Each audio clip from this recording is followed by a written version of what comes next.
Pemerintah Kota Palembang melalui Satpol PP menertibkan sejumlah bangunan liar di atas aliran Sungai Udang di Jalan Pangeran Ratu, Lorong Datuk Akib, Kelurahan 15 Ulu, Kecamatan Jakabaring, Palembang pada Rabu 13 Mei.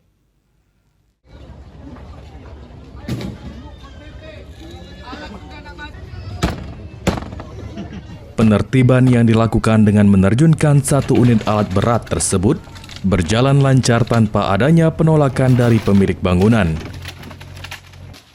PLT Sekretaris Satpol PP Kota Palembang, Budi Ritonga mengatakan ada 4 bangunan liar yang ditertibkan, namun satu bangunan sudah ditertibkan sendiri oleh pemilik. Bangunan liar di kawasan ini sudah pernah ditertibkan pada tahun 2022 lalu.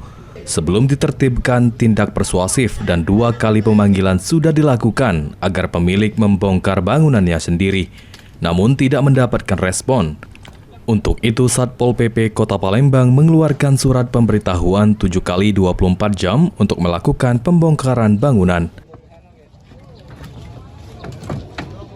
Satu kali kami panggil, kami persuasif ke lapangan, kami temukan lagi.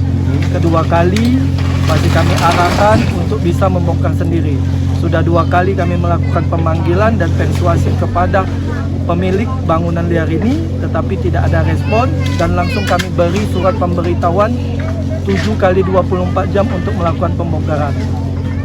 Dan space-nya sudah terlalu panjang dari 7 kali 24 jam. Agar tidak ada lagi bangunan liar di kawasan ini, PLT Sekretaris Satpol PP Kota Palembang menegaskan sudah mensosialisasikan kepada kecamatan, kelurahan, RT RW, dan masyarakat untuk mengawasi. Sandi Pratama, PAL TV.